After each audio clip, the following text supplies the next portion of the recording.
अब मैं हिस्ट्री पढ़ाऊंगा थोड़े दिनों बाद किसी सब्जेक्ट में, तब पढ़ के जानी पड़ेगी। आदमी तब भी भूलता है कि भले 2 मिनट देख के जाऊं मैं किसी क्लास में जाने से पहले, पर 2 मिनट उनको थोड़ा सा देखना पड़ेगा, हाँ ये बताना ये बताना ये बताना, जबकि वो चीजें मैंने 1000 बार रिपीट कर ली। यहां सारे बच्चों में धक्के खाते घूम रहे हैं। मैं पहले D4 में था, थोड़े दिनों बाद मैं D6 में हूं, अब मैं D8 में हूं। क्यों? तो मेरा बीच में छूट गया था। तो क्यों छूट गया? मैं आया नहीं था, तो आना ही तो था कोचिंग, इसीलिए तो एडमिशन लिया था। मैं शादी ब्याह में चला गया था, मेरे फलाना काम आ गया था, मेरे ढिंगड़ा काम आ गया था, फिर उसकी कोचिंग जाके कंप्लीट ही नहीं होती, कभी सारे सब्जेक्ट कंप्लीट ही नहीं होते, वो इस भंवर में ही रहता है। मेरे तो ये भी नहीं समझ में आता कि तुम्हारा कोर्स कंप्लीट नहीं होता, तुम टेस्ट सीरीज ज्वाइन कर लेते हो केवल इसलिए कि वो फीस नहीं ले रहे। यार तेरे ये सब्जेक्ट आता ही नहीं तेरे को, तू पेपर कैसे देगा? तेरे 10 तारीख को टेस्ट होता है, 20 को टेस्ट होता है, 30 को टेस्ट होता है, उस दिन तो तेरे काम होते हैं, और टेस्ट सीरीज वाले ले रहे हैं, वहां मत दूंगा। मूर्खता की हवा बही है, कोई पता ही नहीं कुछ, वो सब्जेक्ट ही नहीं हो रखा उसके। फिर वो कहता है 100 क्वेश्चन आए थे सर, 40 तो बाहर से आ गए थे, वो तो हमारे वक्त। तो तू गया क्यों था देने? तो टेस्ट सीरीज क्यों चलाई? उन लोगों के लिए जिनके बैच कंप्लीट हो गए। बैच कंप्लीट हो रखे हैं, वो बच्चा कहता है कि सर मैं आपका स्टूडेंट था, मेरे बैच कंप्लीट हो गया है, अब मैं पढ़ूं कैसे? हम उसको कहते हैं 7 दिन एक ही सब्जेक्ट पढ़। अब वो हमसे पूछता है मुझे क्या पता याद हुआ कि नहीं हुआ, टेस्ट दे ले। इसलिए उसकी फीस बहुत मिनिमम रखी जाती है, 1000-1500 रुपए में, वो केवल इसलिए कि थोड़ा बहुत तो लो ताकि आए, वो केवल इसलिए कि अपने कागज के खर्चा निकल जाए। बाकी तो स्टूडेंट से कोई रुपए नहीं लेने होते, हमें कोई फीस नहीं कमानी होती, वो हमारा स्टूडेंट है केवल इसलिए। बाहर का स्टूडेंट एडमिशन लेता है उससे ज्यादा लेते हैं फीस। तू दे, तू ढंग से दे, तू हमारा स्टूडेंट नहीं था, तुझे फिर भी लगता है नहीं स्प्रिंग बोर्ड में जाके टेस्ट दूंगा फायदा होगा, तो रुपए दे। बाकी तो हमारे बच्चे हैं, हमारे स्टूडेंट हैं, जब तक पेपर नहीं हो जाएगा इनके टेस्ट लेने ही है, तो टेस्ट लिए जाए, वरना कैसे जुड़ा हुआ रहेगा? ये बीच में इधर उधर भटक जाएगा और कुछ और कोई तैयारी में लग जाएगा, इसे जुड़ा रहेगा, लगातार पेपर देगा, इसको पता चलेगा क्या आता है क्या नहीं आता है। इसलिए एक एक 7 दिन में एक एक सब्जेक्ट तुम्हारा कैसे कंप्लीट हो जाए? 6 घंटे ये पढ़ के और कैसे कंप्लीट कर लोगे उस सब्जेक्ट को? और उसमें भी वो कहता है करंट भी पूछूंगा, मैथ्स भी पूछूंगा, रीजनिंग भी पूछूंगा, फिर भी सब के सब एडमिशन है। और चारों तरफ टेस्ट सीरीज में लिया एडमिशन, टेस्ट सीरीज में ले ले, 5-7 टेस्ट सीरीज में ले लेना, सुबह शाम तक टेस्ट ही देने। अच्छा मैं कह कह के मर जाऊं पीवाई क्यों निकालने, एक माई का लाल नहीं निकाले।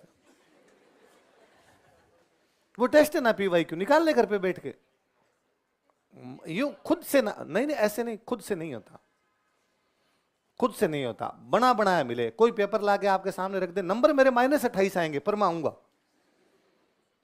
मैं आके दूंगा उस टेस्ट को।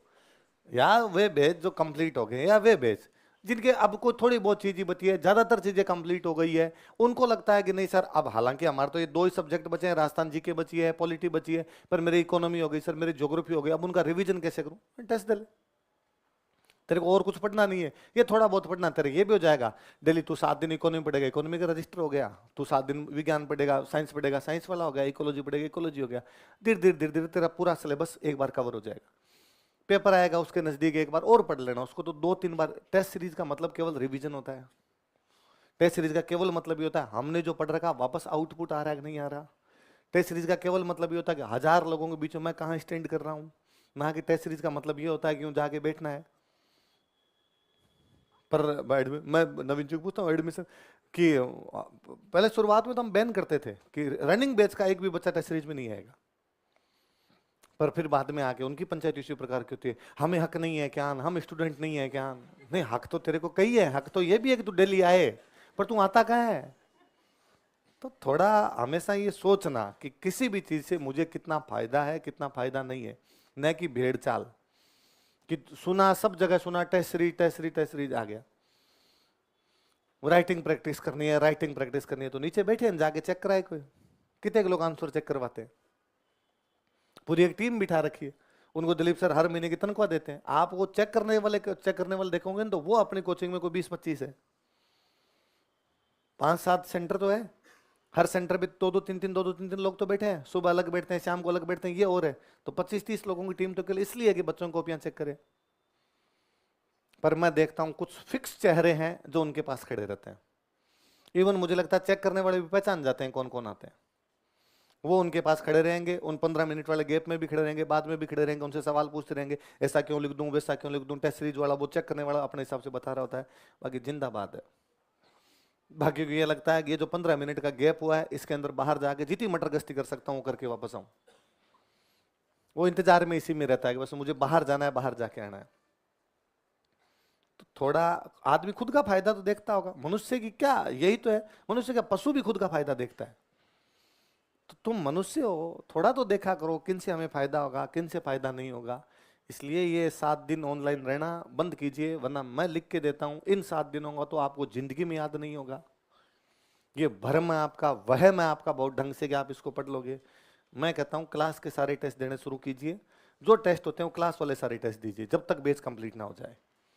आंसर डेली की डेली ये होना चाहिए कि हमें नीचे और लोग रखने पड़े, कि वो जो 3-4 लोग चेक करने वाले बैठे हैं वो आके कहेंगे सर पार नहीं पड़ रही, अभी इन 15 मिनट के गैप में 40 बच्चे आ गए थे चेक करवाने के लिए, हम कहाँ चेक करें इनके, वहां 4-4 5-5 खड़े रहते हैं। उल्टा हमें लगता है कि ज्यादा नहीं है क्या चेक करने वाले, थोड़े कम करते हैं इधर, इन लोगों को इतने की आवश्यकता ही नहीं पड़ेगी। होना ये चाहिए कि आप अखबार पढ़ लो डेली, ताकि करंट जब पढ़ाया जाए तो आधी चीजें आपको आए और आधी चीजें आपको मास्टर बता दे। होना ये चाहिए कि अपने जो पीवाईक्यू जितने भी हो सकते हैं डेली की डेली निकाल लिए जाएं, और पीवाईक्यू निकाल के डेली जिस मास्टर के सब्जेक्ट के पीवाईक्यू उसका माथा खाया जाए कि सर ये क्वेश्चन क्यों नहीं आ रहा मेरे को, सर ये सवाल इन्होंने से पूछ लिया, इसका आंसर क्या होगा। पर किसी को भी इस प्रकार की नहीं पड़ी, फिर वो अचानक किसी एग्जाम में इस प्रकार का सवाल देखता है, फिर आगे कहता है सर ये नोट्स में से तो था ही नहीं। अरे नोट्स में से था, ये देख वहां पर ऐसे लिखा हुआ है, ये सवाल एक बार ऐसे पूछा था, अब इसे ऐसे पूछ लिया इसने। अब पछताए हो तो जब चिड़िया चुग गई खेत, तब तक बाजी निकल जाती है अपने हाथ से। इसलिए काम डेली का ये है कि डेली की डेली नोट्स याद किए जाए, एक भी दिन ना बीते जिस दिन पीवाईक्यू नहीं निकले। आप तो लिख लेंगे जिस दिन पीवाईक्यू नहीं निकलेंगे आप उन्हें फेल होने में 1% और बढ़ा देते हैं। आप डेली कर लेंगे, मैं डेली अखबार पढ़ूंगा, एक भी दिन नहीं जाएगा, मैं डेली भले 150 शब्द लिखूं पर एक आंसर तो कम से कम लिखूंगा,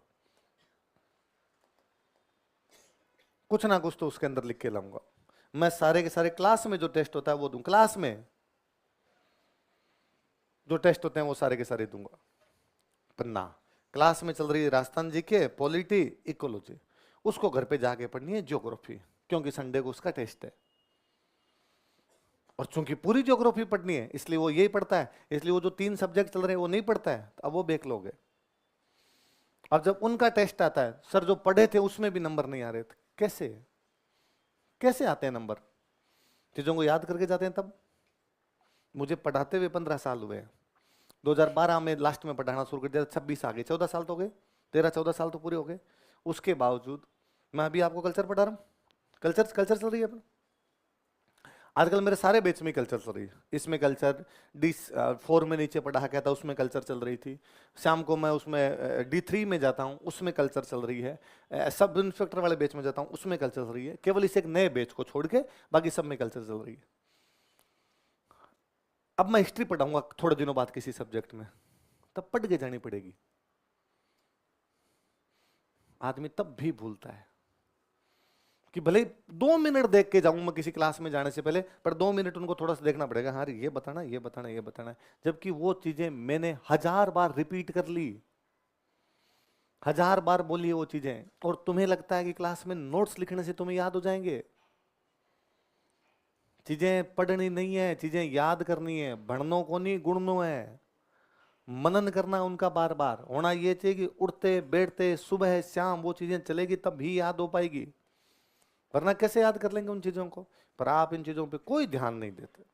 होना ये चाहिए कि कहीं एकांत में बैठ के चित्रकला पढ़ी तो कोई एक रैंडम उठा के याद करेंगे, मारवाड़ वाली चित्रकला में क्या क्या लिखा है मैंने, कि मारवाड़ चित्रकला में पहले मैंने मालदेव लिखा है, चौखिलाओं महल में भित्ति चित्रण है, उत्तराधीन अध्ययन का सूत्र है, उसके टाइम शुरू हुई, सूर सिंह टाइम ढोला मारू और भागवत पुराण है, जसवंत सिंह टाइम मुगल प्रभाव भगवान कृष्ण के चित्र है, मान सिंह टाइम स्वर्णकाल है, नाथ संप्रदाय के चित्र है, दाना मुख्य चित्रकार था, मतीराम की रसराज के 63 चित्र महामंदिर से प्राप्त हुए, तक सिंह के टाइम में यूरोपीय प्रभाव है, एच मुल्लर ने दुर्गादास ठाकुर का चित्र बनाया, याद है। अब मैं विशेषताएं क्या क्या हो सकती है, लाल पीला रंग है, प्रेम कहानियां ज्यादा है, पंचतंत्र की कहानियां, बादलों का चित्रण किया गया, हाशिए में उन्होंने पीला रंग भर दिया है। अब मुझे चित्रकारों का नाम याद करना, एक एक एक याद करेंगे तब याद आएगी। इसलिए थोड़ा सा फोकट में कोई चीज मिलती है इसका मतलब ये नहीं सभी लेनी होती है। कि तहसील